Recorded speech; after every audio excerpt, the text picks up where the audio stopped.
Shalom, selamat pagi semua anak-anak. Shalom. Bagaimana kabarnya hari ini? Puji Tuhan, baik. Elizabeth, bagaimana kabarnya? Baik, Puji Tuhan. Rahel, apakah hari ini bersuka cita? Luar biasa ya. Baik, hari ini kita akan menyanyi satu lagu. Kira-kira lagu apa? Elizabeth, karena salibmu. Rahel tahu nggak? Salib itu apa? Salib itu menyatakan apa?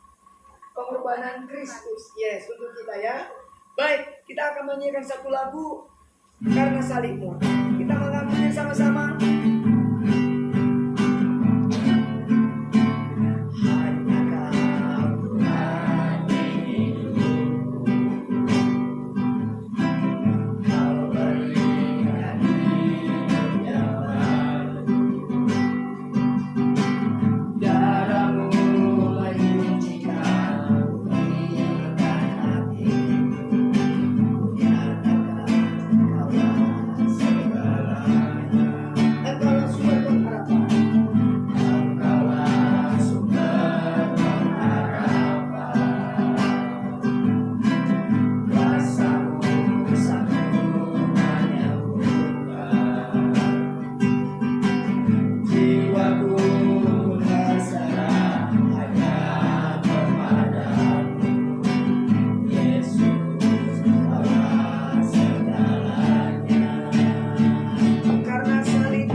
Tuhan karena Engkau telah mengumpulkan kami.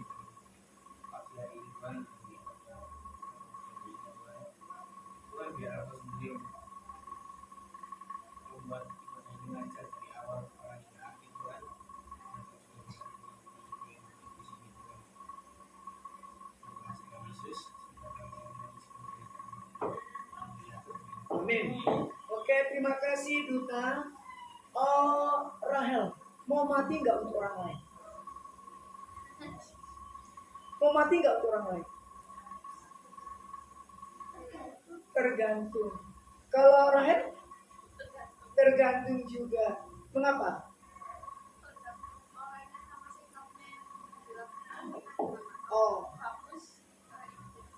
Kalau baik, kita mau berkorban untuk itu ya. Baik. Memang sih ada banyak orang ingin mati untuk orang lain ya, ingin berkorban ya. Tapi kalau kita mau berkorban untuk orang lain, kita nggak perlu dengan cara mati. Ya enggak? Cukup Yesus mati buat kita, betul ya? Yesus mati hanya satu kali untuk kita, dia rela berkorban untuk kita. Oleh sebab itu karena kasihnya kepada kita ya, kita mengangkat satu pujian apa atau apa Rahel? Kasih yang terindah. Kita angkat pujian ini ya.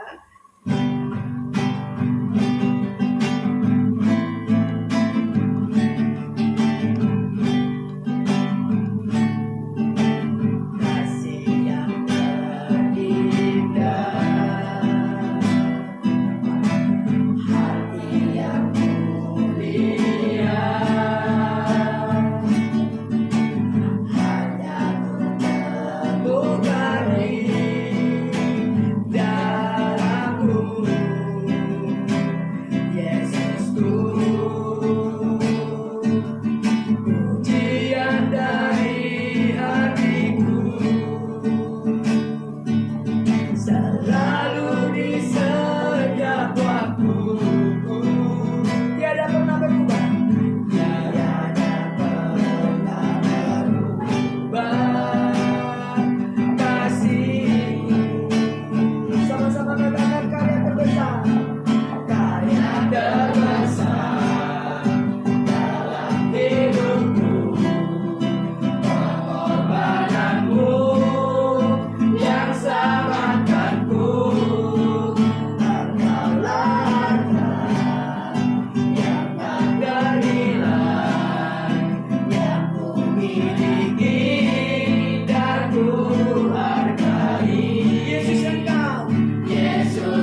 kita bukanlah kekayaan ya, bukanlah popularitas, bukanlah jabatan. Ternyata harta yang terbesar yang kita dapatkan adalah keselamatan dari Tuhan Yesus Kristus yang sudah rela mati untuk kita ya.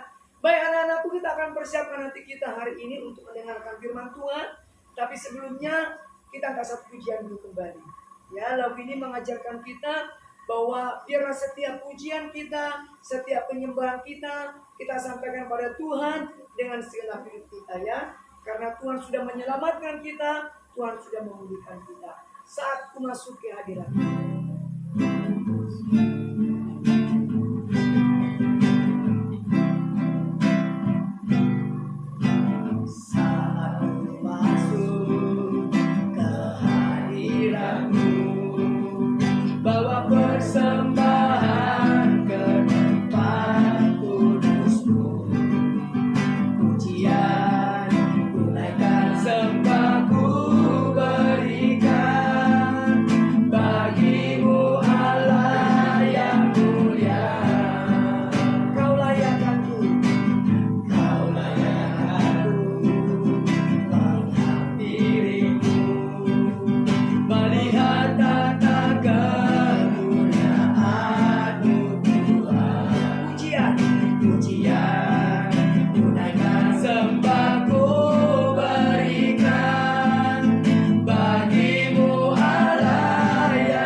Bapa, itulah pujian kami pada saat pagi hari ini.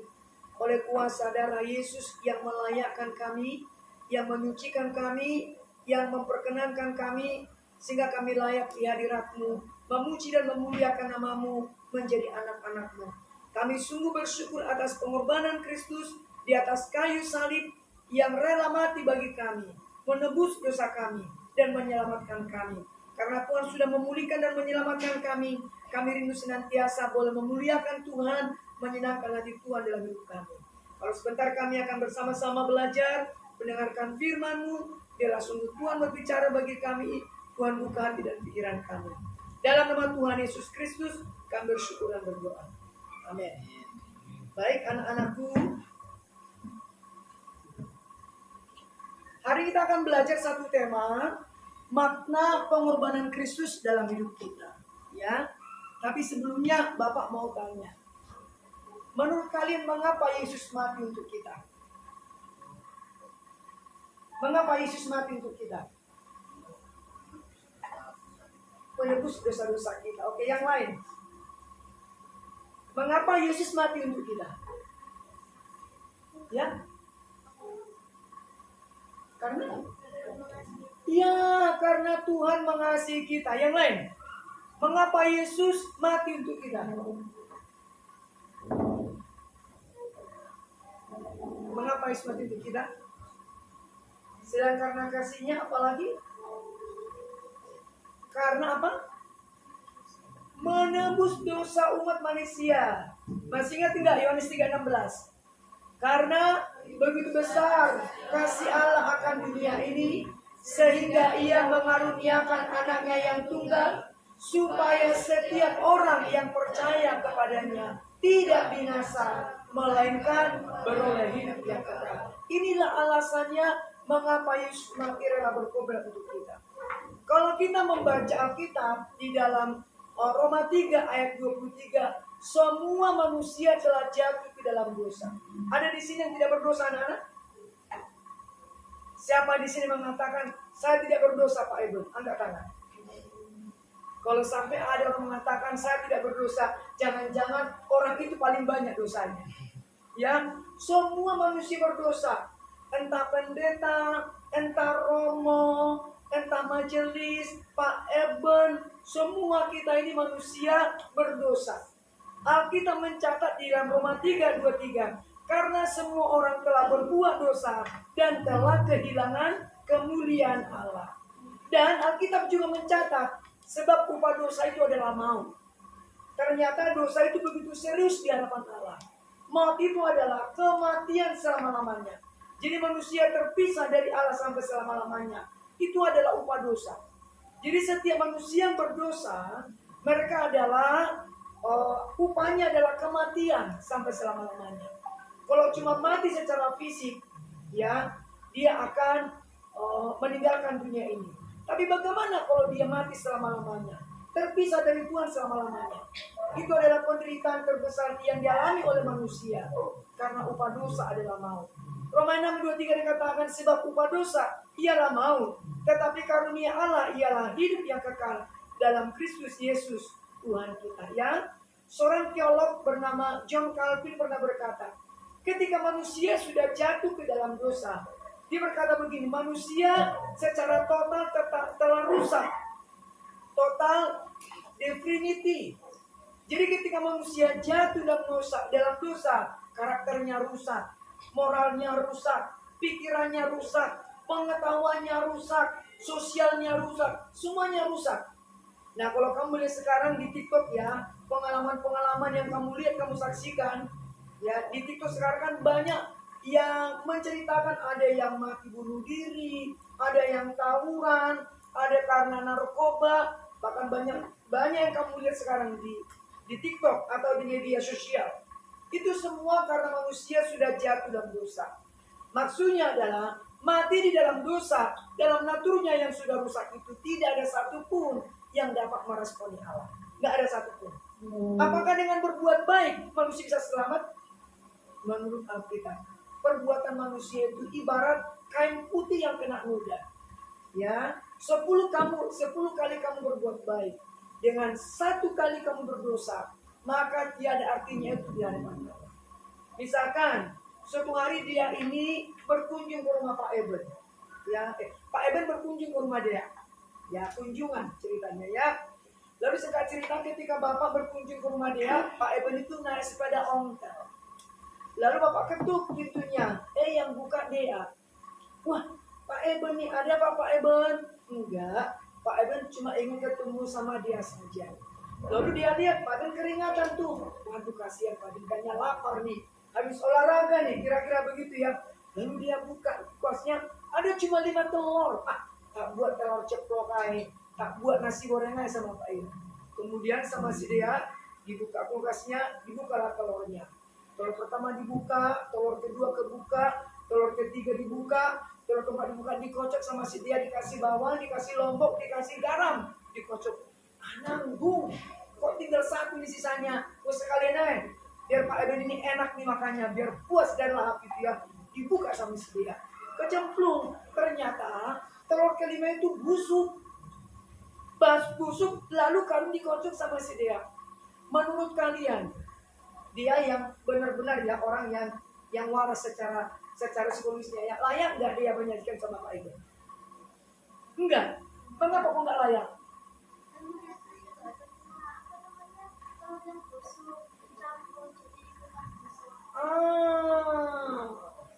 Gak mungkin dia menyajikan sama Pak Eben. Pasti di mana? Dibuang kan? Meskipun 4 telur yang baik, tapi dengan 1 telur yang busuk, itu nggak layak disajikan. Seperti itulah perbuatan manusia. 4 kali berbuat baik, tetapi dengan 1 kali berbuat dosa, itu tidak ada artinya di hadapan Allah. Nah, oleh sebab itu, manusia ini, kita semua manusia berdosa. Hanya 1 pribadi yang tidak berdosa. Siapakah itu? Tuhan Yesus Kristus. Naturnya itu tidak ada natur manusia yang berdosa. Dia aja lahir dikandung oleh Roh Kudus, iya kan? Roh Kudus menaruh itu dalam rahim Maria. Ya, jadi tidak ada satupun dalam diri Yesus adalah naturnya berdosa. Beda dengan kita. Karena dia tidak berdosa, Yesus layak nggak dikorbankan? Layak. Karena dia tidak berdosa. Nah, Tuhan Yesus Kristuslah yang menggantikan kita manusia yang berdosa. Menurut kalian siapakah Tuhan Yesus? Sang Juru Selamat? Siapakah Tuhan Yesus? Selain Sang Juru Selamat? Siapakah Tuhan Yesus? Menurut kamu? Penolong kita, oke, yang lain? Mengasihi kita, pengasih, oke, yang lain? Siapakah Yesus Kristus menurut kamu? Hah? Anak Allah yang dikorbankan buat kita. Yang lain? Hah? Siapakah Yesus bagi kamu? Hah? Mesias, Mesaya, penyelamat. Nah, kalian tahu nggak? Yesus itu manusia sejati yang tidak berdosa. Karena manusia yang berdosa tidak dapat melunasi dosa. Jadi hanya Yesus yang sanggup melunasi dosa kita. Karena dia tidak berdosa. Tapi dia juga Allah yang sejati, yang memiliki kuasa keilahian, yang sanggup menanggung hukuman dosa kita itu dan memulihkan hubungan manusia ini. Dan Yesus mengorbankan dirinya di atas kayu salib. Dia lunas membayar hutang dosa kita. Sekarang kan semua musim kredit ya, ya enggak? Telepon kredit, apalagi laptop kredit, mobil kredit, rumah, sepeda motor, bahkan ada sekarang loh yang ke kampung-kampung naik sepeda motor itu bawa makanan-makanan itu loh, yang keripik-keripik itu loh, itu pun di kredit. Padahal harganya cuma 10.000 di kredit. Tapi Yesus membayar dosa kita nggak pakai kredit, lunas. Semua dosa kita lunas dibayar Kristus di atas kayu salib ya. Nah, kalian tahu dalam tradisi Romawi, orang yang disalib itu hanya dikenakan bagi orang-orang jahat. Jadi dalam tradisi Romawi, orang yang jahat itu adalah hukumannya digantung. Ya, kalau di Banda Aceh, ya, yang terkenal dengan syariat Islam, itu kalau melakukan pelanggaran, melakukan pelanggaran moral, itu hukumannya apa? Dicambuk. Ya, itu dicambuk, itu apa namanya itu diadili dia, misalkan dicambuk 100 kali, maka dia akan dipertontonkan. Ya, lalu dicambuk, tujuannya apa? Supaya jerah.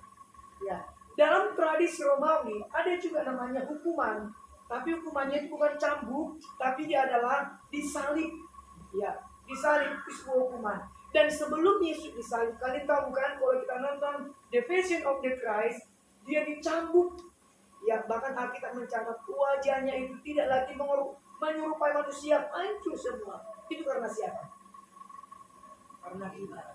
Badannya tercabik-cabik. Kalau kamu perjamuan kudus, komuni, itu roti melambangkan tubuh Yesus. Yang apa itu? Yang tercabik-cabik, yang hancur untuk menembus dosa kita.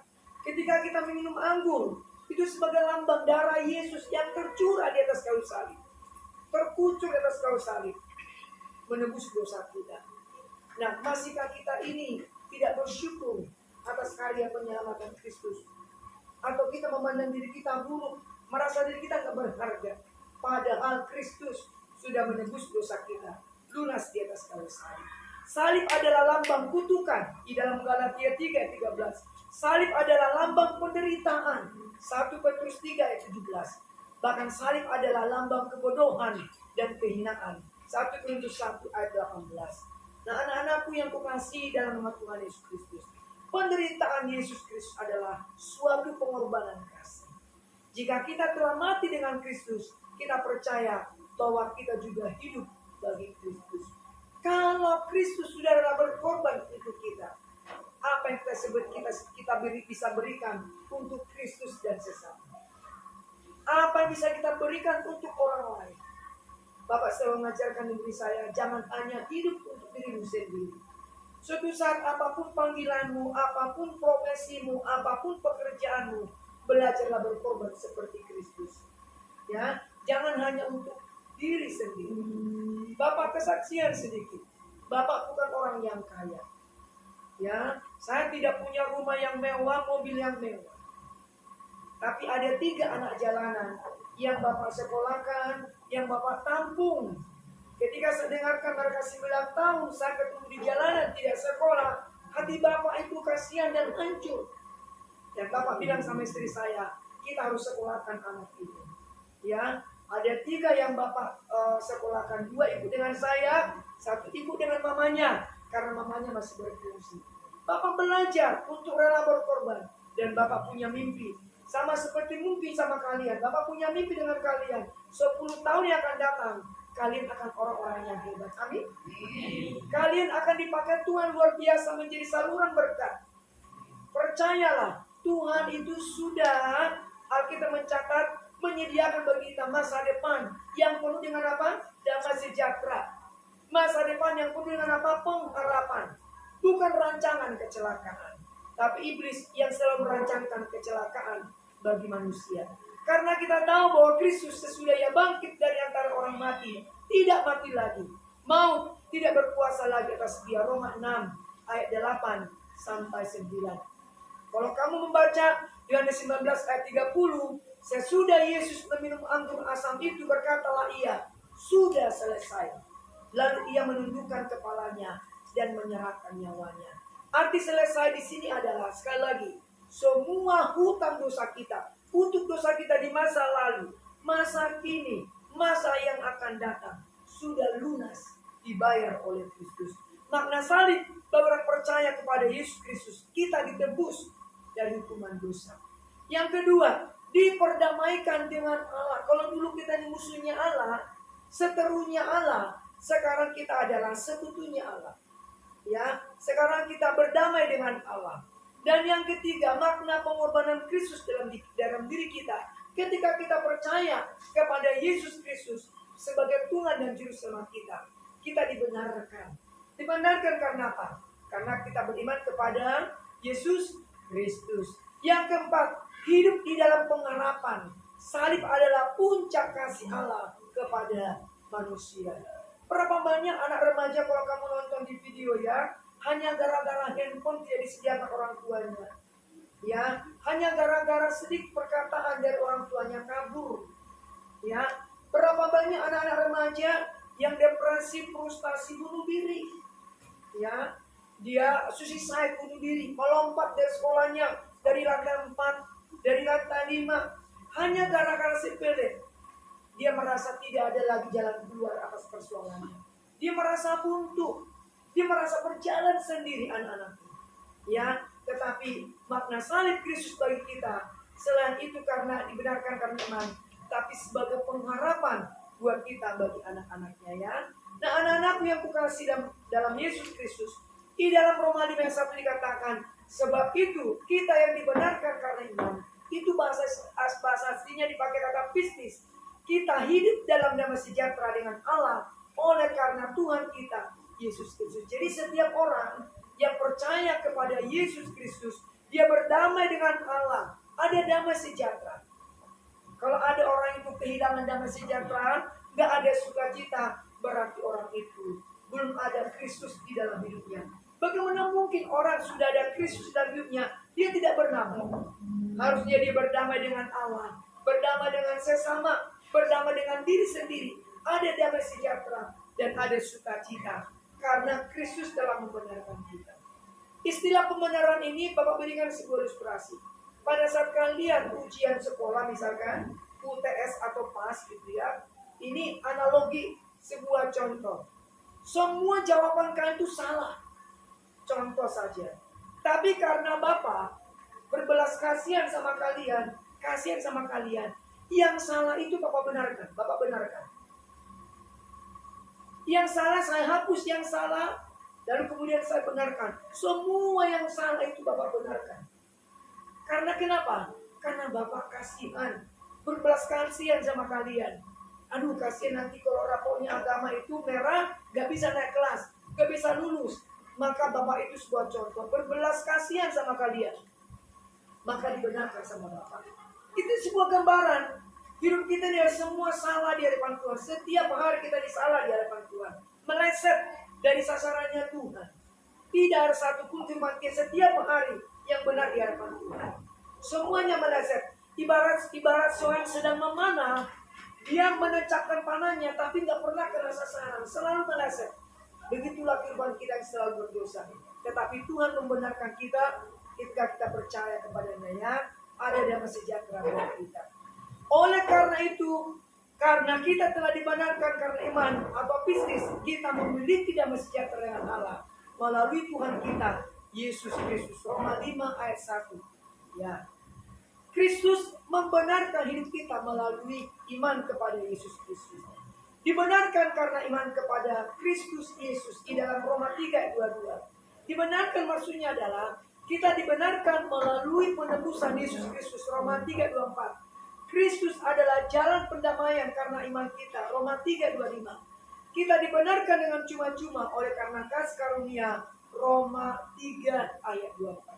Lihat pembenaran Kristus. Karya Kristus dalam diri kita. Kita dibenarkan. Semua yang salah dalam diri kita, kita dibenarkan. Semua yang keliru, semua yang tidak baik, yang tidak benar, dibenarkan oleh Kristus. Itu karena apa? Apa karena kita baik? Apa karena kita layak? Apa karena kita pintar? Apa karena kita hebat? Apa karena kita cantik? Apa karena kita ganteng? Tidak. Kita dibenarkan hanya oleh karena apa? Belas kasihannya, kasih karunia-Nya yang diberikan kepada kita. Betapa luar biasanya Tuhan kita, Yesus Kristus. Dibenarkan melalui Yesus Kristus. Yang kedua, Kristus menolong kita sehingga kita hidup di dalam damai sejahtera. Damai sejahtera itu adalah bahasa aslinya dipakai eirene, peace. Damai ini muncul di dalam Alkitab 429 kali. Jadi kalau kamu baca Alkitab, di Alkitab itu dicatat kata damai itu 429 kali. Itu peace, eirene, damai. Artinya apa? Orang yang damai itu tenang jiwanya karena keselamatannya sudah dijamin oleh Yesus Kristus. Amin. Tenang dia. Enggak ada lagi kekhawatiran, rasa cemas, rasa merasa tidak berharga, tidak. Jadi orang yang damai itu adalah tenang jiwanya. Jiwanya tenang. Karena keselamatannya sudah dijamin oleh Yesus Kristus. Kita dijamin oleh Yesus Kristus. Makanya kalau orang percaya itu ketika meninggal, ditulis apa? Rik. Apa sih katanya itu? Rest in. Iya, apa bahasa Indonesia-nya itu? Istirahat atau tenanglah bersama dengan Bapa, begitu ya. Bahkan kemudian kalau orang yang sudah mati di dalam Kristus, Alkitab mencatat dia bertemu dengan juru selamat kita. Ya, setiap orang yang percaya kepada Yesus Kristus akan bertemu dengan juru selamat kita, Yesus Kristus. Bahkan orang-orang yang sudah mendahului kita, yang meninggal mendahului kita, suatu saat kita akan bertemu dengan mereka. Kita berjumpa dengan mereka di surga bersama dengan Yesus Kristus. Pertanyaan Pak Eben, masihkah kamu gelisah? Masihkah kamu tidak tenang atau khawatir? Mengapa kita khawatir dan cemas? Karena Kristus telah memberikan damai kepada kita. Tenang jiwa kita, karena keselamatan kita sudah dijamin oleh Yesus. Satu hari ada seorang pesulap di Amerika Serikat, ya, namanya Mr. Blondin. Karena dia pesulap yang cukup lama-lama karena sulapnya gitu-gitu saja, dia itu bosan orang menontonnya. Ya, sampai suatu saat Mr. Blondin itu punya akal. Lalu kemudian dia undang para penonton, dia ambil sebuah tali di atas air terjun Niagara. Dia sambungkan dari ujung sana sampai ujung sana.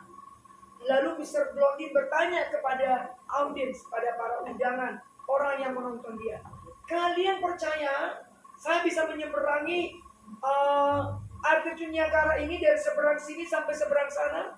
Semua mengatakan percaya, semua dikatakan. Lalu kemudian benar, Mr. Blondin menyeberangi namanya itu air terjun Niagara di atas tali dengan semua penonton harap-harap cemas. Lalu pelan-pelan setahap Mr. Blondie menyeberang dengan selamat ke seberang. Semua tepuk tangan para penonton. Lalu Mr. Blondie lagi tanya, kalian percaya bahwa saya bisa kembali menyeberang ke sebelah sana? Semua penonton mengatakan percaya. Lalu kemudian kalau kalian percaya, siapa yang bisa saya bisa menyeberangi? Silakan masuk di kereta dorong saya akan dorong kamu sampai ke seberang. Semua penonton diam. Takut mereka semua. Takut mati. Jangan saya Pak Blondin. Ditanya anak-anak remaja, kamu mau masuk di kursi ini? Saya dorong ke seberang. Enggak, Mak. Tapi ini belum selesai sekolah SMP. Ditanya anak Yud, kamu mau? Saya seberangkan dari sini ke sana. Oh jangan Pak, saya ini belum menikah. Gitu ya. Ditanya orang tua, kamu mau? Jangan Pak, saya belum punya cucu. Ya, nggak ada yang berani. Tapi ketika ditanya, kamu percaya? Mereka percaya. Ketika Mr. Blondie itu mengatakan demikian, tiba-tiba anak kecil masuk ke kereta dorong dan Mr. Blondie menyeberang ke seberang. Tiba dengan selamat. Semua tepuk tangan para penonton. Orang-orang pada kaget. Siapa itu? Anak siapa itu? Kok berani-beraninya dia masuk didorong oleh Mr. Blondie? Selidik punya selidik. Ternyata anak kecil ini adalah anak Mr. Blondie. Ditanya, mengapa kamu berani naik di atas kursi didorong oleh Mr. Blondie? Saya tidak mungkin bapak saya mencelakakan saya. Jadi saya tidak perlu takut. Saya tidak perlu takut jatuh karena bapak saya menjamin saya tidak mungkin mencelakai saya. Maka dia akan menuntun saya sampai tiba dengan selamat. Itu sebuah gambaran Yesus tidak mungkin mencelakai kita. Amin. Amin. Tenanglah jiwa kita bersama dengan Yesus. Damai artinya tidak takut dengan apapun. Apa yang kalian takutkan hari ini? Yang kelas 9 mungkin mau ujian sekolah. Ya, kalian takut, aduh Pak Eben, kisi-kisinya nggak jelas. Aduh Pak Eben, bagaimana nanti masa depanku? Aduh Pak Eben, bagaimana setelah lulus SMP? Masih bingung, ya kan? Belum tahu mau berbuat apa. Tapi ketika orang mengalami Kristus, dia tidak takut dengan apapun. Yang ketiga, puas dengan apapun. Yang ketiga, Kristus memampukan kita bermegah dalam kesengsaraan. Salah satu cara Tuhan membentuk karakter kita adalah melalui pergumulan, ya. Jadi kalian jangan takut bergumul. Jangan takut memiliki persoalan, mengalami persoalan. Kadang-kadang Tuhan pakai pergumulan persoalan itu untuk membentuk karakter kita. Supaya karakter kita semakin berkenan kepada Tuhan. Di dalam Roma 5 ayat 3 dikatakan, melalui pergumulan persoalan kita hadapi menimbulkan ketekunan. Roma 5:4, ketekunan menimbulkan ketahanan. Roma 5:4 lagi, tahan uji menimbulkan pengharapan. Roma 5:5, pengharapan tidak mengecewakan. Nah, anak-anakku yang kukasihi dalam nama Tuhan Yesus Kristus, 3 hal yang kita pelajari hari ini. Yang pertama, apa makna pengorbanan Kristus buat kita? Yang pertama, Kristus sudah membenarkan kita. Karena itu belajarlah dari Tuhan Yesus yang rela berkorban. Belajarlah dari hidup Tuhan Yesus yang rela berkorban. Apa yang bisa kau berikan untuk sekolahmu, untuk negaramu, untuk tetanggamu, untuk gerejamu, untuk sesamamu, untuk keluargamu. Yang kedua, Kristus telah membenarkan kita. Karena itu belajarlah dari untuk tidak khawatir. Karena Tuhan Yesus menjamin hidup kita. Amin. Dan yang terakhir, Kristus sudah membenarkan kita. Karena itu belajarlah tidak putus asa menghadapi pergumulan. Karena Roh Kudus telah dicurahkan bagi kita. Sebelum kita menutup doa-doa kita hari ini, kita akan bersama-sama dari SMP 54. Bapak ingin tahu apa makna pengorbanan Kristus buat kami, ya. Silakan siap-siap satu-satu. Mulai dari Dea, silakan di syuting dianya. Dea, apa makna pengorbanan Kristus buat kamu, nak?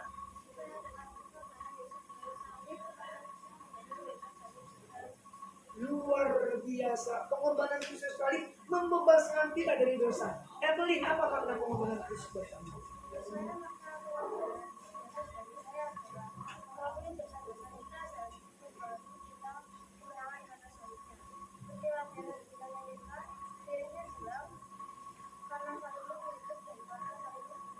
luar biasa. Kesia, apa makna salib bagimu?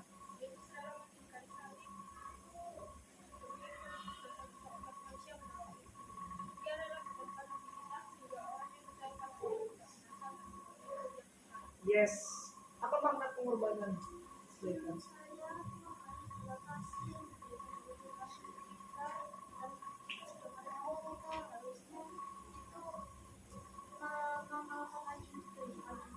Wow, luar biasa.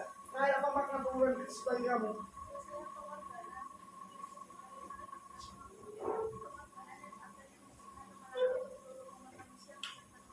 Wow, memberikan kemenangan bagi seluruh manusia, menang atas dosa, menang atas pergumulan, menang atas iblis dan maut.